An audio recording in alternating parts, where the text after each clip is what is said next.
नमस्कार, जय श्री राम। मैं विपिन विश्वकर्मा आपका एक बार फिर स्वागत करता हूं अपने YouTube चैनल पर। आज बात करेंगे ईश्वर की। ईश्वर पर बात करेंगे, लेकिन पहले बिलीफ सिस्टम को डिस्कस कर लेते हैं। एक बिलीफ या विश्वास क्या होता है? बिलीफ एक मानसिक स्थिति होती है जिसमें हम किसी विचार या तथ्य को सत्य मान लेते हैं बिना किसी सॉलिड एविडेंस के। इससे हमारे विचार, अनुभव और भावनाएं तीनों प्रभावित होते हैं। हम लोगों का ये मानना कि ईश्वर है एक बिलीफ है, या फिर किसी बच्चे का ये मान लेना कि उसकी माँ सबसे अच्छी है एक बिलीफ है। अगर सरल शब्दों में कहें तो बिलीफ हमारे मन का दृष्टिकोण होता है। ये हमारे अनुभव, शिक्षा, संस्कृति और भावनाओं से बनता है। हमारे बिलीफ्स हमारी सोच और कर्म दोनों को ही प्रभावित करते हैं। अब बिलीफ सिस्टम पे आ जाते हैं। तो एक बिलीफ सिस्टम हमारी सोच और विचारों का वो फ्रेमवर्क होता है जिसका उपयोग इंसान अपने अस्तित्व को समझने के लिए करता है, या फिर बड़े सवालों का जवाब पाने के लिए, जैसे कि हम यहाँ क्यों हैं, क्या सही है, क्या गलत है, मृत्यु के बाद क्या होता है, वगैरह वगैरह। बिलीफ सिस्टम हमें दुनिया को और उसके परे जो कुछ भी है उसको समझने की दृष्टि देता है। ये हमारे जीवन को एक दिशा देता है। हम जो भी सोचते हैं, मानते हैं या व्यवहार करते हैं, ये सब हमारे बिलीफ सिस्टम पर डिपेंड करता है। एक बिलीफ सिस्टम समाज को भी जोड़े रखता है, जिसमें एक विश्वास कई लोग एक साथ साझा करते हैं। इस दुनिया में करंटली 8.2 बिलियन लोग रहते हैं, जिनके लगभग 4000 बिलीफ सिस्टम्स हैं। इन 4000 बिलीफ सिस्टम्स में कुछ 10-12 ही ऐसे रिलीजन हैं जो कि दुनिया को डोमिनेट करते हैं।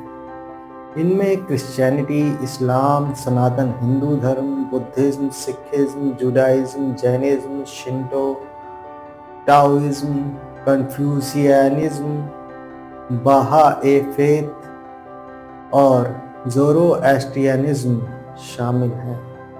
शॉर्ट में अगर बोले तो बिलीफ सिस्टम वो मानसिक और आध्यात्मिक ढांचा है जो ये तय करता है कि हम दुनिया को कैसे देखते हैं और अपने जीवन को कैसे जीते हैं। जैसा कि मैंने बताया, इस दुनिया में 8.2 बिलियन लोग रहते हैं जिनके अलग अलग बिलीफ्स हैं। अगर बिलीफ के आधार पर पॉपुलेशन को बांटे तो 3 कैटेगरीज बन जाती हैं। मोनोथीस्ट, एक ही ईश्वर को मानने वाले, पॉलीथीस्ट, एक से ज़्यादा ईश्वर को मानने वाले, और एथीस्ट, जो ईश्वर को ही नहीं मानते। पहले बात करते हैं मोनोथीस्ट की। तो मोनोथीस्ट वो लोग होते हैं जो एक ही ईश्वर पर विश्वास करते हैं, जैसे कि क्रिश्चियंस, मुस्लिम्स, जूज, सिख, ज़ोरोएस्ट्रियंस। ये लोग ये मानते हैं कि संपूर्ण सृष्टि का निर्माण, पालन और नियंत्रण एक ही ईश्वर द्वारा होता है और दूसरा कोई ईश्वर नहीं है। सबसे पहले बात करते हैं मुस्लिम्स की। मुस्लिम्स अल्लाह में बिलीव करते हैं। उनका मानना है कि ईश्वर या अल्लाह सिर्फ एक ही है, जिनका कोई दूसरा रूप या साझीदार नहीं है। अल्लाह का कोई जेंडर नहीं है। अल्लाह ही इस पूरी कायनात का मालिक और पालक है। अल्लाह ना तो कभी पैदा हुआ है और ना ही किसी चीज से बना है। वो अनंत है, मतलब वो हमेशा से है और हमेशा रहेगा। मुस्लिम लोग मानते हैं कि अल्लाह ने ही कुरान को नाजिल किया और पैगंबर मोहम्मद को अपना संदेशवाहक बनाकर भेजा। अब बात क्रिश्चियंस की करते हैं। क्रिश्चियंस गॉड में बिलीव करते हैं, जिनके 3 रूप हैं, the Father, the Son and the Holy Spirit. Jesus Christ को द सन मतलब खुदा का बेटा माना जाता है। क्रिश्चियंस गॉड को सृष्टिकर्ता, पालनहार और न्यायाधीश मानते हैं। वो ही हर जगह अदृश्य रूप से मौजूद है। गॉड ने ही इंसानों से इतना प्रेम किया कि उसने अपना बेटा उन पर कुर्बान कर दिया। तो गॉड प्रेम करता है, न्याय करता है, दया करता है। वो ही सर्वज्ञ है और वो ही सर्वशक्तिमान है। अब जूस यहोवा को परमेश्वर मानते हैं, YHWH। वो ही एकमात्र अदृश्य और सर्वशक्तिमान है जो इस सृष्टि का रचयिता है और मार्गदर्शक है। मगर यहूदी अत्यंत आदर के कारण ये नाम YHWH उच्चारित नहीं करते। इसकी जगह वो लोग एडोनाय या हाशेम कहते हैं। यहूदियों के अनुसार ईश्वर का कोई रूप नहीं है। ये लोग ईश्वर को दया, न्याय और नैतिकता का स्रोत मानते हैं। चलिए अब पॉलीथीज्म के बारे में बात करते हैं। पहले इसका शाब्दिक अर्थ समझ लेते हैं। ये एक ग्रीक शब्द है जो पॉली और थियोस से मिलकर बना है। पॉली मीन्स अनेक और थियोस का मतलब होता है ईश्वर या गॉड। तो पॉलीथीस्ट वो लोग होते हैं जो एक से ज़्यादा ईश्वर में विश्वास रखते हैं। वेस्ट में सनातन धर्म को ऐसा ही एक रिलीजन माना जाता है। शिंतो भी एक ऐसा ही रिलीजन है जिसे जापानी लोग मानते हैं।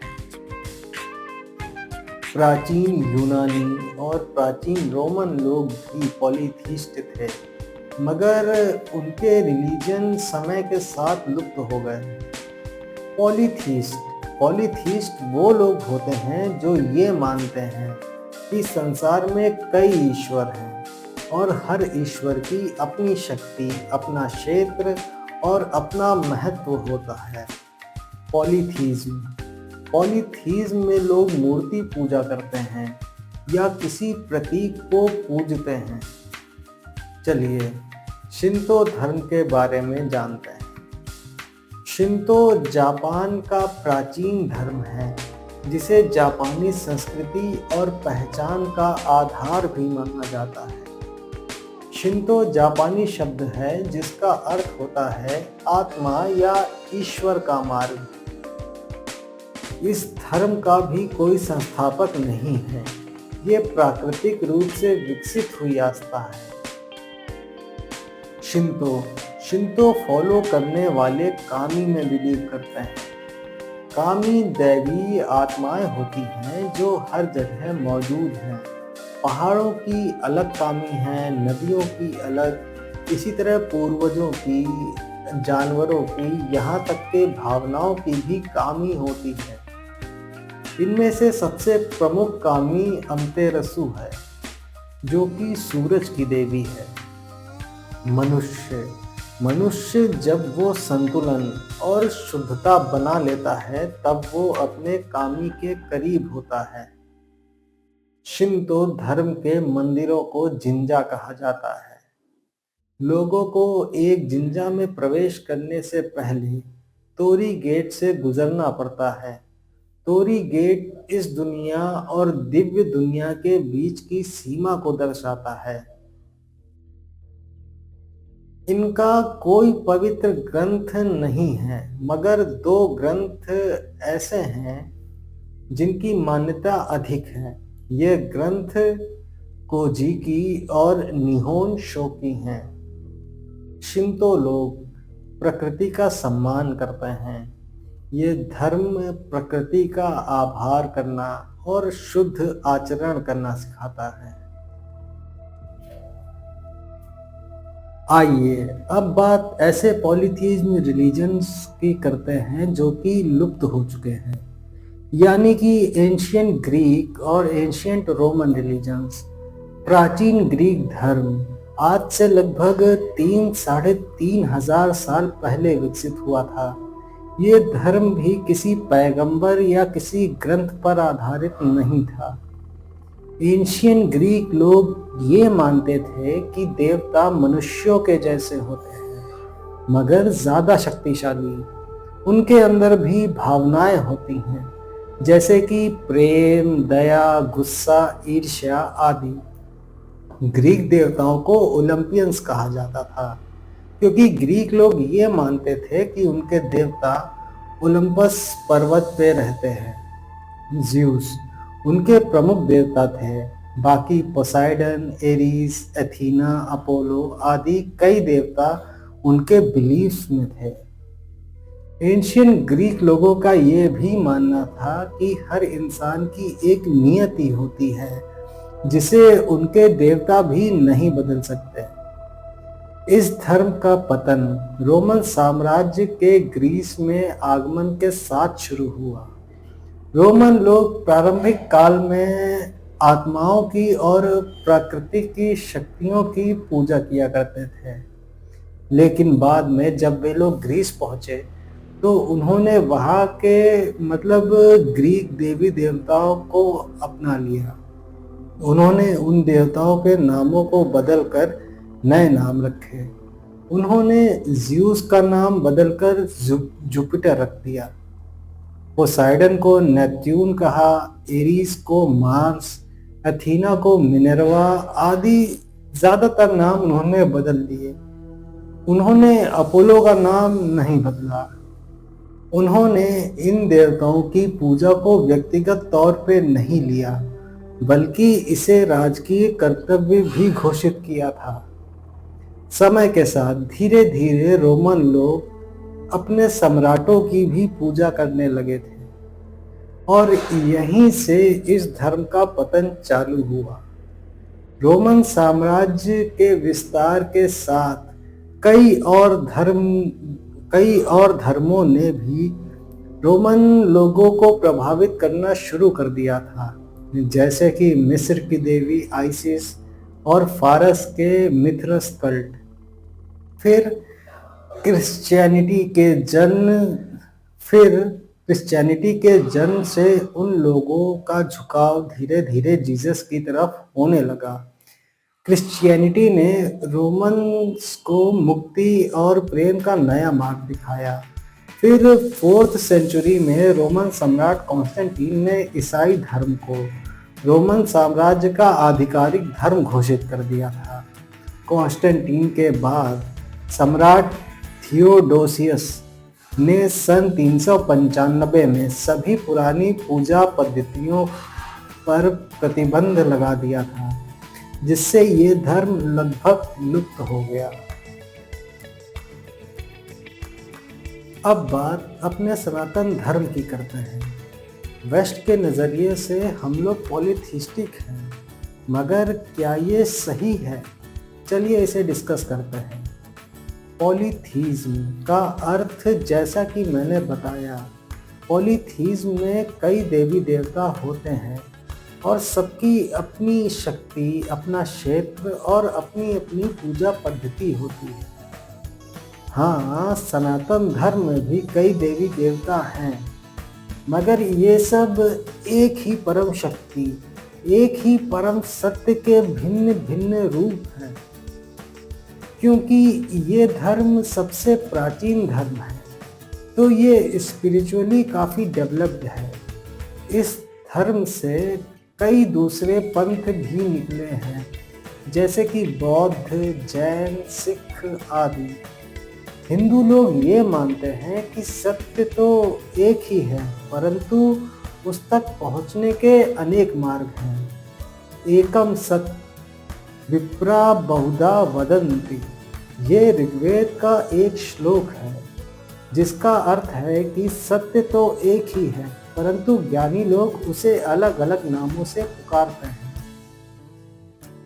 कहते हैं कि सनातन धर्म सृष्टि की शुरुआत से है और ये धर्म हमेशा रहेगा भी।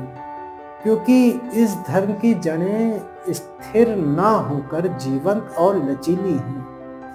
ये धर्म समय और समाज के हिसाब से रूप बदलता रहा, मगर इसका सार वही रहा। सभी मार्ग उसी एक परम सत्य की ओर जाते हैं। चलिए अब बात एथीस्ट की भी कर लेते हैं। एथीस्ट मतलब नास्तिक, यानी वो लोग जो ईश्वर पर विश्वास नहीं करते। ये वो लोग होते हैं जिन्हें हर चीज का प्रमाण चाहिए होता है।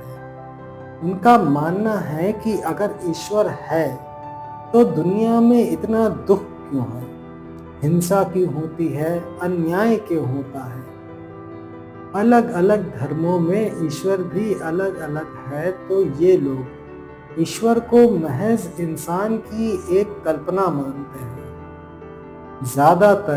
ज्यादातर एथीस्ट साइंस में बिलीव करते हैं, क्योंकि साइंस ने सृष्टि और जीवन के कई रहस्य समझा दिए हैं और ये सिद्ध कर दिया है कि इनमें ईश्वर का कोई हस्तक्षेप नहीं है।